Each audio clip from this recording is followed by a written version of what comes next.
Hi everybody, Angela Pugh here with AP Recovery Services.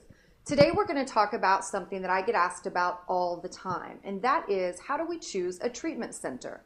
There are so many things to consider, and I know the task can seem daunting. I hear people say a lot when they start doing a search on the internet, it quickly becomes overwhelming. I mean, there are about 15,000 treatment centers in the United States, so it can be very overwhelming. There are so many things to think about. There are wilderness programs, there's fitness programs, we have luxury programs, boot camps. There's so many things to think about. So usually we go through this process as a part of the intervention. We want to have all these details in place before we go in the door to do the actual intervention. But other times somebody knows they need to go to treatment, they make that decision on their own, and they have the same questions: where to go? What do I do? Also, we have times that people have a family member or a loved one and they need to seek treatment. Same questions: where do I go? How does it work? So we're going to talk about just a few of the issues to consider when you're thinking about a treatment center. The first thing that I always think about is, are there any co-occurring mental health issues? There's no question there's a correlation between mental health and addiction. Some people might have an actual diagnosis of maybe depression or bipolar disorder, borderline personalities. You want to find out all of those things and if the person is taking medication to treat any of those issues. Because when looking at a treatment facility, you want to make sure that they have the proper staff that can deal with any of those issues as they come up. Even if the person doesn't have a formal diagnosis, you never know through the course of treatment what might come up in group therapy, individual therapy, and you want to know that the treatment center has the proper staff. So we always think about that. Are they medicated for anything? Do they have any formal mental health diagnosis that goes along with that addiction piece? The other thing we talk a lot about is gender-specific treatment. Would it be better for your person to go to an all-female facility or an all-male facility?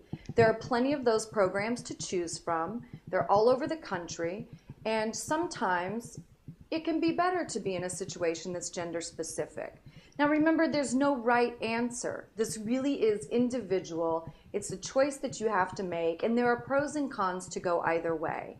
Sometimes people just feel more comfortable with their own gender and they feel like they're able to open up more and communicate better.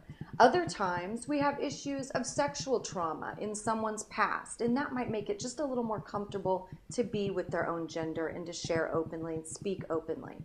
You're in an uncomfortable situation, so you want to make sure that you're not fearing that judgment when you do share your story.